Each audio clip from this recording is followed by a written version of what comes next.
He becomes the strongest ninja and betrays his clan by running away. His clan annihilates his family, so now he wants a bloody revenge. In a late-night subway, a man enjoys peppy music and cannot help himself from singing along when he notices another passenger in distress. After deboarding the subway, the distressed passenger runs as if running from someone or something, and sure enough, he finds himself surrounded by shadows. The man is baffled by how they were able to find him when suddenly they use a smoke screen and start attacking the man. These shadows are revealed to be men in high-tech gears that allow them to move swiftly and hide weapons. The man engages in a combat with them and dodges shurikens like a ninja. He uses the enemy's weapon to eliminate the other enemies and even manages to bite the poison needles thrown at him. It is only when one of the enemies stabs the man in his neck that he slows down, giving others a chance to lacerate him. The brutality doesn't stop there. The enemy uses a metal wire around the man's neck and drags him. It is the leader of the assassins who ties a collar around the man's neck. The leader has a red glowing mark on his forehead, making his already creepy face appear more creepy, especially with the dreads on his balding head. The Dread King eliminates the man with a final blow, almost severing his head before scanning the man's body to reveal his actual face. But any information on the man remains unknown. Meanwhile, in the rural parts of America, in a cornfield, Logan checks one of the corn, and after a taste test, he is satisfied by this year's produce. He loads his truck with the harvest and drives off. That evening, he is working on his motorbike when someone sneakily appears behind him. But before they can do anything, Logan uses the grease on his gloves to darken his eyes like a panda, giving him a scary appearance, and he turns to scare the little Kyle, his son. Kyle wore a scary Oni mask to scare his dad, but his plan backfired. He whines about how his dad always knows whenever he tries to pull this trick. Logan laughs and says he has eyes on the back of his head. Upon asking, Kyle reveals he got the Oni mask because he heard they are scary demons from Japan. Sarah, Kyle's mother, arrives just in time to add that the mask is a gift from a friend who recently visited Japan. Logan tries scaring Kyle by saying that an Oni might visit him, thinking he is one of them if he keeps wearing that mask. But Kyle isn't afraid because he knows his dad will fight them off and will protect him. Sarah also promises to take them out if they ever come for her son. Logan asks Kyle if he would like to help repair his bike, much to Sarah's chagrin because Kyle will get his clothes dirty, which is the last thing she wants. Ready to leave, she asks Logan to come home on time for dinner, but when she looks back at them, the father-son duo tries to jump scare her, but it ends up with 2 bumps on Logan's head. That evening, they watch television, and the news about the recent murder has made headlines. The report states that the man was lacerated multiple times, which led to his demise, and they suspect at least 5 perpetrators were involved, hinting an involvement of criminal organization. Sarah looks deeply disturbed by the incident and turns to Logan as if she knows who might be behind the attack. But before she says anything else, Kyle thinks Oni is responsible for the incident. Logan picks up Kyle and puts him to bed, promising gifts on his upcoming birthday. Once Kyle is asleep, Logan checks all the cameras installed in his field and around his house to ensure his family's safety. He goes back to sit with Sarah, who looks distressed because she recognizes the strategic elimination process. And for the first time, Logan addresses Sarah by her real name, Mary, making us suspect that the family might have much darker secrets. She is concerned that the authorities had no information about the victim, even after interviewing people he worked with. However, Logan says it's quite normal not to know everything about a person these days. He assures her that no one will find them there. But Sarah is still concerned and questions Logan about Reaper finding them, but Logan is sure the Reaper has no involvement in these instances because he works alone. Logan tries his best to comfort Sarah about their safety. In the coming days, the family goes to the nearby town for shopping, and Logan makes sure to wipe their fingerprints from every surface they touch. In the evenings, Logan would take Kyle on bike rides. Sometimes, Kyle would get in trouble with his mom for breaking things at home, but Logan would always find a way to bring back his son's smile. Every night after Kyle goes to bed, Logan checks the surveillance as he would do anything to keep his family safe from his past. Logan feels he is finally in a good place after leaving his past behind. Some days later, the news of another horrific elimination bearing similar characteristics of the initial incident is flashed on the news. A total of 7 such instances have taken place, and it scares Sarah as the couple watches the news with Kyle asleep in Logan's arms. This time, Logan doesn't have words of assurance. It is the 25th Kyle's birthday. Logan has taken up the BBQ duty, which isn't going as smoothly as planned. The meat is getting burned, which gives Sarah a chance to remind Logan that she had offered to do it. But Logan and Kyle don't mind eating a little burned food. Logan and Sarah bring out a Triger-inspired cake, which is Kyle's favorite character, and he is happy because not only does he get a video game set, but also a new Triger mask to replace the scary Oni mask. Logan picks Kyle, and at that moment, Sarah hugs her two favorite people in the world, reminding them that she loves them both. Logan replies with "love you too," and they enjoy that moment. But little did they know their life was about to change that night. After everybody had gone to bed, Logan suddenly woke up in the middle of the night after sensing something.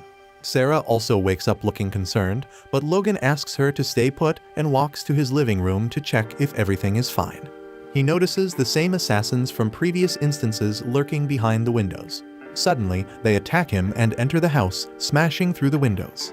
Logan takes down the first few assassins, slicing and stabbing them to their demise, but when he hears Kyle's screams, his blood drains down from his head. He is stopped by yet another assassin, but Logan quickly gets rid of him before rushing to Kyle's room.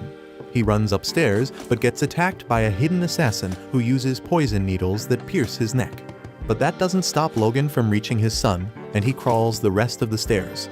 He is met with a scene he will never forget. A few assassins lying dead who probably were eliminated by Sarah before the Dread King intervened. Sarah now lies holding Kyle in her arms, and the Dread King standing over them with a menacing smile. On the verge of death, Sarah and Kyle begin to lose their disguise.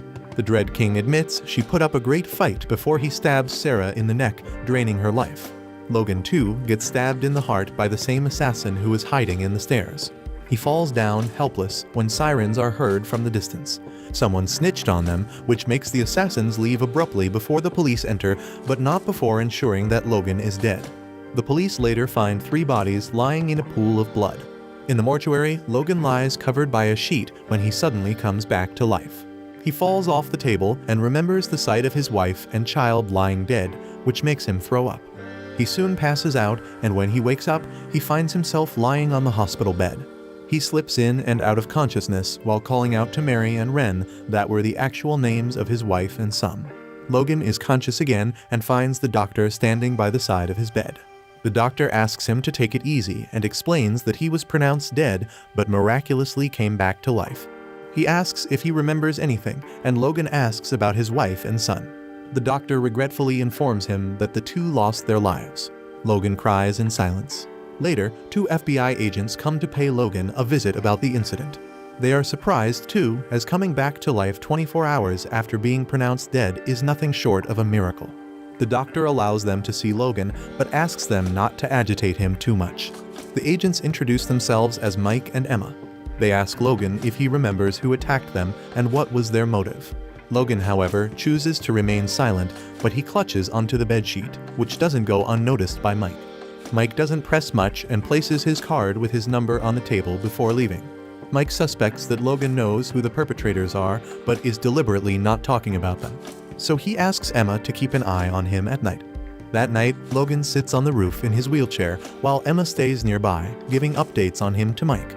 Logan cannot forget Sarah and Kyle's faces after they were brutally silenced, which is why he couldn't bring himself to look at their bodies in the mortuary.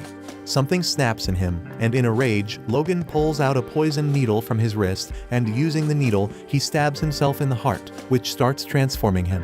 Just then, several shurikens come flying at him, but Logan dodges them and starts mercilessly eliminating the assassins. This time, however, he doesn't have anything to lose, so he doesn't hold back. Something also changes because he doesn't appear to be human anymore. In the middle of the fight, he uses jujutsu to transform himself into a literal shadow and decapitates several assassins at once. Emma witnesses this all but doesn't understand what is going on, so she runs to get back up, but Logan knocks her out. He swiftly slices through the enemy's bodies and jams the lift before using a steel rod to ward off attacks from 5 assassins. He shoves them into the lift, where he eliminates them. By the time the lift reaches the first floor, it looks like a bloody mess, but Logan is not done yet.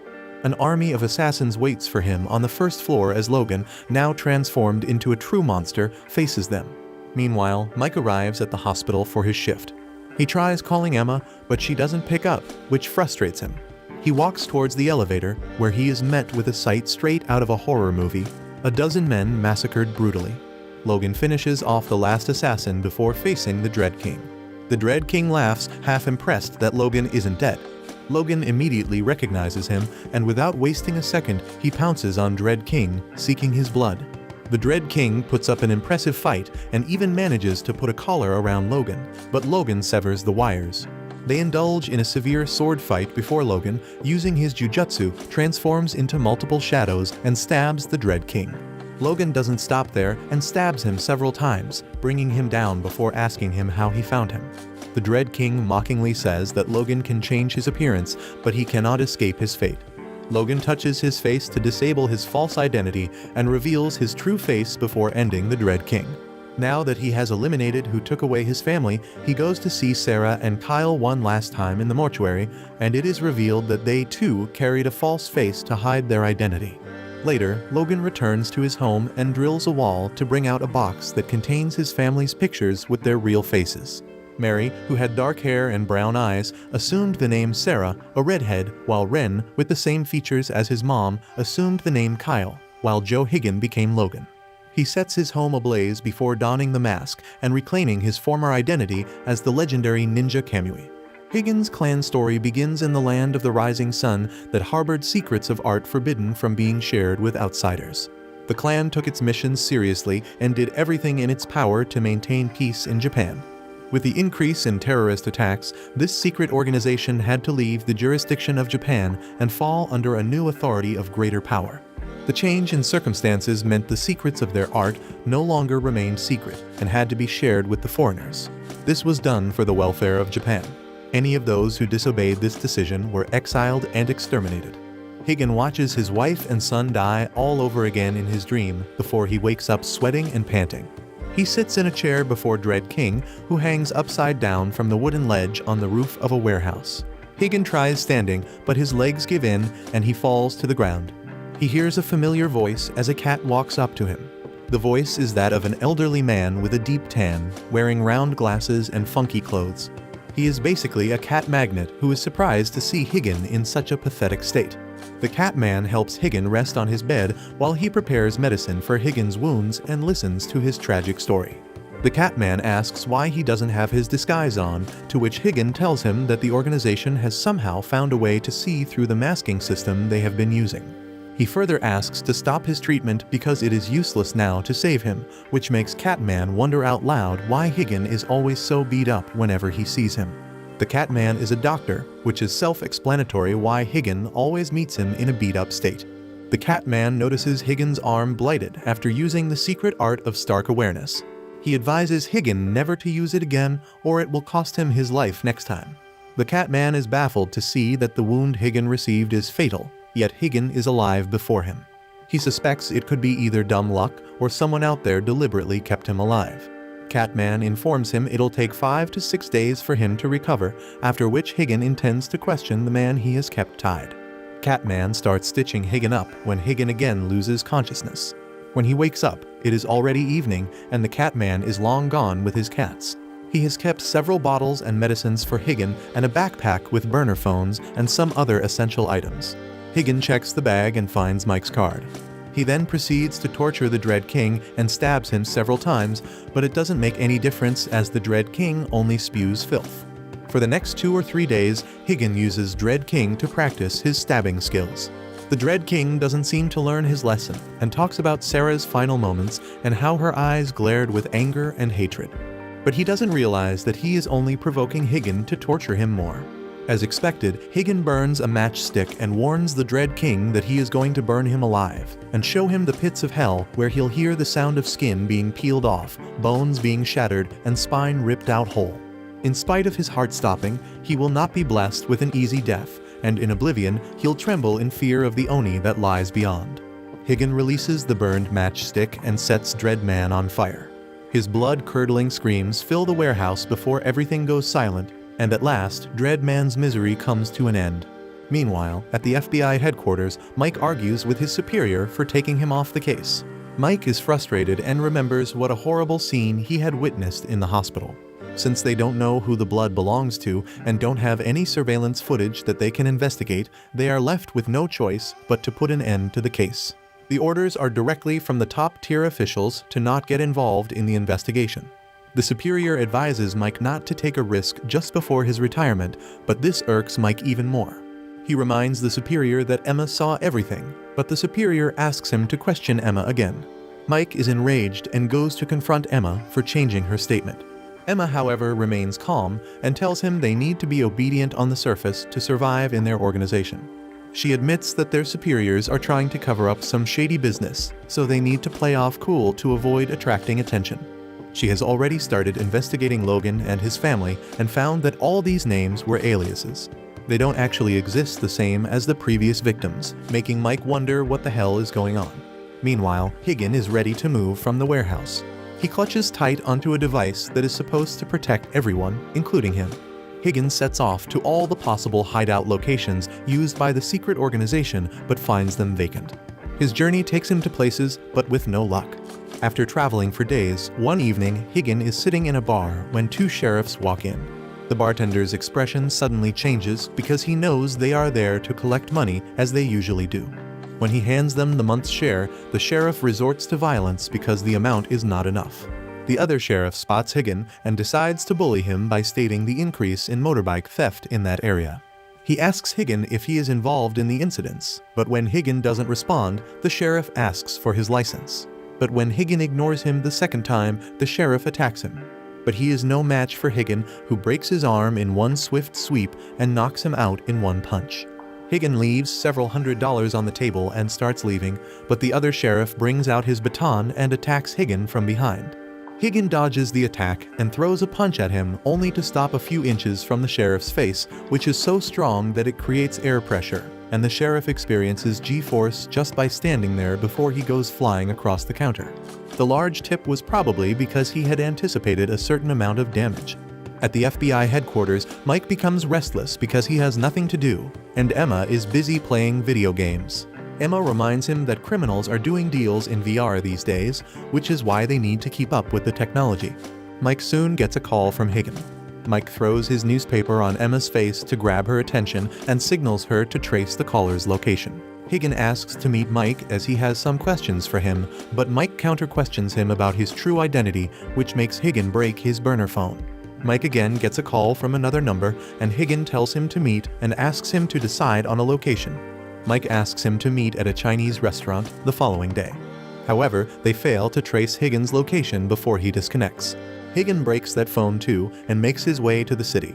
The next day, he walks around the city while an advertisement promoting Oza technology runs in the backdrop.